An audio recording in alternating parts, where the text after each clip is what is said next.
We'll now proceed with the final case, which is Hall versus Hall. May it please the Court, my name is Anthony Bizzordi. I represent Clifton Hall, the appellant in this pending appeal. The first point on appeal is one of legal error, and we're requesting a de novo review of the first issue on appeal. The first issue on appeal includes a delay issue from a post-dissolution of marriage, a dissolution of marriage final judgment from Walton County, Florida. Some of the relevant dates that I want to just outline to the Court before I start talking about some of the legal issues and some of the rules and case law that I've provided is that the parties, and these are undisputed dates, that the parties separated August the 13th of 2001. That was their final separation. The first day of trial in the dissolution of marriage action was July the 6th of 2004. The second day of the 3 days of trial was February 7th of 2005. 7 months went in between the first day and the second day of the dissolution of marriage trial. The third day of trial was on February the 8th of 2005. The final judgment was not issued until July the 7th of 2005, which was about almost exactly 1 year from the first day of trial and 5 full months from the last day of trial. Some of the law that I had cited that is pertinent to this first point on appeal is the case of Walker versus Walker. Well, counsel, you're not arguing, or maybe you are arguing this. You're not arguing that the 5-month delay by itself requires reversal. Not by itself. What the case law says is that the key factors in delay cases, and I'm citing Baker versus Vidali, which is cited on page 21 of my initial brief. It's not the time period alone that meets the definition of unreasonable delay. It's a combination of, well, I'll read it from you from Baker versus Vidali. It says a key factor in such cases is whether or not there is any conflict or inconsistency between the judge's statements or findings at the time of trial and the ultimate judgment entered later, or if there is a factual finding in the final judgment unsupported by the trial evidence. Well, did the trial court here make factual findings? It did. There's a statement, and the major inconsistency, which is of a very substantive nature in the overall ruling in this case, is found on trial transcript 3, the third booklet, page 541 through 542, and it's cited on page 4 of my reply brief. The portion where it says, it appears from the testimony, and this is, keep in mind, this is a statement that Judge Stone made at the conclusion of the third day of a 3-day trial that spanned a whole 7 or 8 months. And it appears from the testimony that I've heard that the parties have in effect separated their affairs as of that date. The date that the judge is referring to is August 13th of 2001, which was the date of the parties' final separation.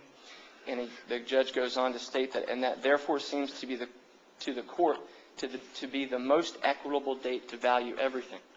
And he goes from stating that that is the date that is the most equitable to value everything to carving out the marital homestead, which was really the big issue in this case. But wasn't the judge really just giving some impressions, as trial judges often do at the conclusion of a hearing, rather than saying that's for certain what I'm going to do? Well, and I anticipated that also. If looking at the case law in Baker versus Vidali, it's not only actual concrete findings, it's also, the court indicates here, the statements made by the trial judge. If they're not truly findings, which I believe that one is, there are certain conclusions, certainly in that same statement, but I think that is an actual finding, that he even comes up with a reasoning for it, that the reason I find, it appears from the testimony that I've heard, that the parties in effect have separated their affairs as of that date. He's not only providing the conclusion, which is that it's the most equitable date to value everything, he's also giving a reason for it, That's the date where they separated, and 3.5 years have gone by. The wife moved on. She bought a house in Alabama. She never contributed to the maintenance, and, you know. But would the judge be precluded then, when the order is entered a few months later, to say, you know, look at what's happened with real estate prices in the last few years, and say, really, as to this particular piece of property, maybe a later date than the date of separation would be appropriate, since it's increased in value so tremendously during that time? Well, I think that what the case law says regarding these delay cases is that when you see this inconsistency, and in the final judgment, then he says 5 months later, 5 months go by almost to the day, and in the final judgment, he specifically says on paragraph 12 of the July 7th, 2005 final judgment, use of the date of separation for its value inequitable. And he's specifically referring to the marital homestead, which we were all fighting about. That was really the main issue here. In some of the pretrial compliance, the wife had agreed that the husband was going to get the homestead, and the issue was going to be the amount of the equalization payment. It was not until the second day of trial on February 7th where the wife had changed her mind, essentially, and come in asking for the homestead itself. And so the delay of 5 months combined with this, what I think is a glaring inconsistency, the judge found that the date of separation was the most equitable date to value everything. We were going to value the marital home as of the August 2001 date, which was $385,000, put it on the grid, and there would be an equalization payment based on the values of some of the other assets, which is also dealt with in point 2 of my initial brief. And then it comes back 5 months later in its written final judgment and says that for the house, for the homestead, it's inequitable. And those are, diametrically opposed words. So I think that, combined with the delay of 5 months from the last day of final hearing and a whole year from the first day of the final hearing, combined with the case law in Baker versus Vidali and some of the other cases here that I've cited, McKenzie from the First District Court of Appeal in 1996, and I've cited that on page 20 of my initial brief, and Tunnage from the Fourth DCA. That, combined with Florida rules of judicial administration, which require that a judge has a duty to rule within a reasonable time, and provides us what I think to be a test, a sort of an indication of what a reasonable time is. Also, from the standpoint of the judicial administration rules, it requires that every 60 days, if it's under advisement, that the trial judge has to, provide a statement to the chief judge. And almost 3 full cycles of 60-day cycles went by before the judge actually ruled in this case. Counsel, let's just say we agree with you and we reverse. Aren't we simply sending this back for a new trial and not binding the trial court to using a particular valuation date? On the first point, that would be true, yes, sir. On the point 2, I have set forth, which is under a different standard. The point 1 is a de novo standard. Point 2 would be a competent substantial evidence standard, wherein all of the evidence submitted, when what happened really at a base level is the trial judge didn't make sufficient findings in point 2, in regard to my argument on point 2. But if you prevail on point 1, point 2 is really moot, is it not? I guess you're right, yes, sir. We would go back. And you're back to a new trial with a new valuation date and essentially starting everything over. That's true. And you're complaining about the date of valuation. It seems to me going back for a new trial may be not what you want. I don't know. It strikes me that you'd simply end up with a valuation date that's much more current than even the date used by the trial court. Well, no, for a new trial, we would argue, like we did consistently at the trial that we had in this case, the date of valuation should be the date of separation. And that's true under our Florida statute 61075. It does provide discretion for the trial judge to select a valuation date. Based on the evidence presented, though. But why would the trial court be, unless we directed the trial court to use that earlier date, the trial court would be free to start all over on a new trial, would he not? And that's exactly what I've asked for, actually, in this appeal, is for a new trial with certain instructions on page 49 of the initial brief, so that, and I probably should have announced this first so that I could be more clear on what we're requesting here.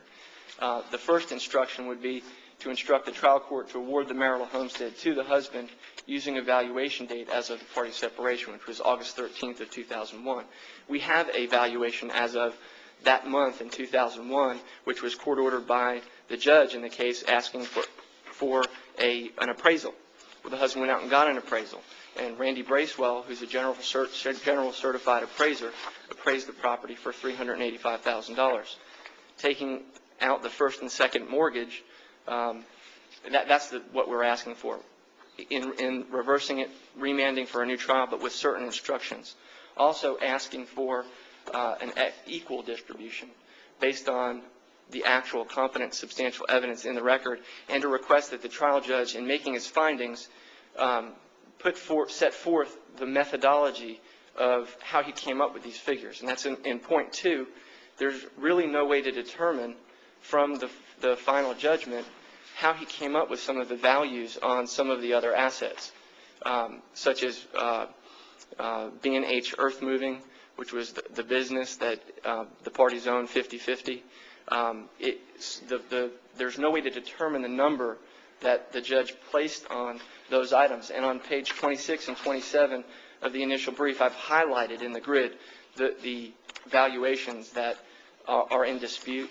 And following them, I have a section-by-section reference to of how we really don't know how he came up with those values. Now, the appellee's answer brief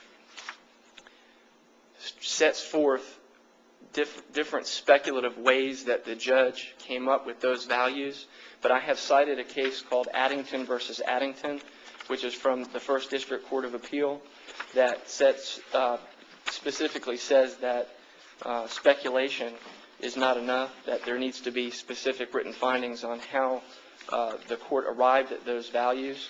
And in fact, Addington versus Addington, 52272nd 897, and this actually, Addington was in reference to a business, which was much the same as the issue with B&H, where the husband proposed a book value to the business. And keep in mind, there was no expert testimony regarding the value of this business. The book value was at $60,280. The husband also testified that included in that book value were certain accounts receivable that were not collectible. And given the uncollectible portion of the accounts receivable, that really the business wasn't worth anything. It was upside down. It had a lot of debt. And in Addington, it states, on the strength of the record before this court, it is only speculation as to what might have been the basis of the trial court's valuation. The only measurable basis of business valuation was the balance sheet from which a book value might be determined. That value nowhere approximated the trial court's valuation. And so the speculation provided in the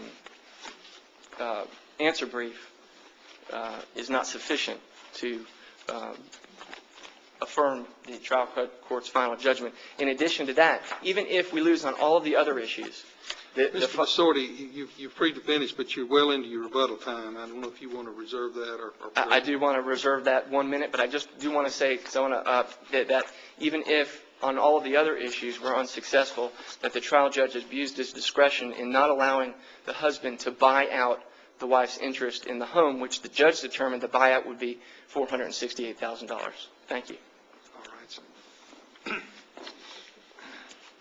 May it please the court, my name is Steve Poche. I represent Sarah Hall, who was referred to as Kathy Hall in the brief, in this case, and I'm simply asking the court to affirm all the findings of fact and the decision.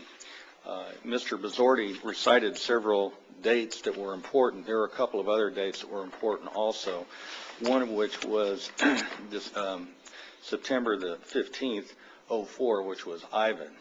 I came to this case late. I took over a case for a lawyer that went to the bench. And as soon as I became involved, I initiated tried to set it for a final hearing, which I did. And there were other problems. I think the husband had an appendicitis one day, and the opposing lawyer was in federal court. So we didn't sit on our hands on this case. We actually tried to get it over with right away. As it relates to these findings of fact, you have to realize that Mr. Hall made this somewhat difficult to do. Mr. Hall took all his assets, which were B&H, Marsh and Hall, and Riverside, and zeroed them out during the litigation. Then, in closing argument, he said he wants the court to value those assets as of today and the real estate as of 4 years ago and give it to him. And the court, when it made the comment to Mr. Bizzardi that it did, then responded to me, because the court said, yes, I think we're going to use the date of separation. And I then responded that this was precisely why Chapter 60.075 was enacted, to prevent these types of inequities. And he said, and this was the last quote, well, you have no idea what I'm going to do, which was true. Nobody did. And that's why he did the only thing he could do. He divided up the assets, everything, as of the date of separation, using the husband's financial affidavit and other documents to value them. That seemed reasonable. Then he used the updated appraisal of the home, which you've read the brief. You can see what happened to prices in Walton County, Florida, and he used that to equitably divide it. Giving that fact, and the husband testifying he has no credit, he'd run his businesses into the ground, he had taken all the assets from B&H and put it in a new corporation, which he didn't want the court to consider. The only way the estate could be equitably divided would be to give it to the wife and have her pay him an equalization payment. If the reverse was true, given his testimony, he had no way to pay it. And since each of the parties had asked for an award of this real estate, that was the only way it could come out. There was no other way. It was virtually a forced petition. It really was. Right. I don't see the judge really had his hands tied. It was about as clear as that. I mean, I did not think this was rocket scientist stuff, and apparently the judge didn't either. And one other point I'd like to make is that in that final judgment, which I think you'd agree is a pretty detailed document, on 4 occasions, the court questions Mr. Hall's credibility 4 times. I've never seen that before. And I think that's relevant when you start talking about the evaluation of assets. That's all I have. Okay, thank you, sir. Thank you. Mr. Bizzardi, you have about a minute and a half. Okay, I'll try to be quick. I will be quick. In regard to the credibility issue, Your Honor, I don't see any way this judge could have remembered from the first day of the final hearing to the day he issued the ruling, a whole year went by. That's the reason why we have these rules that sets forth a reasonable time to have a case under advisement, so that the judge can remember and the credibility and the demeanor and all that, those kind of things of the witnesses. He didn't do that in this case. There was a 5-month delay and a whole year from the first day. So I don't see how he could have even remembered the credibility issue, and I think that should be negated on the issue of giving deference to the trial judge. What the judge didn't say, he had no idea what I was going to do. When he did make a statement after his statements concluding the final hearing, he did even provide a reason for why he was saying that the most equitable date to value everything was the date of separation. And so that's not the conclusion, but the finding that he made there about equity is what I'm pointing out. With regard to B&H was owned 50-50. The wife owned 50% of the shares of that corporation. It was not the husband trying to run the corporation into the ground. In fact, he did to the contrary. He went for 3.5 years trying to save it. And I see that I'm out of time. All right, thank you. Thank you. Thank you both.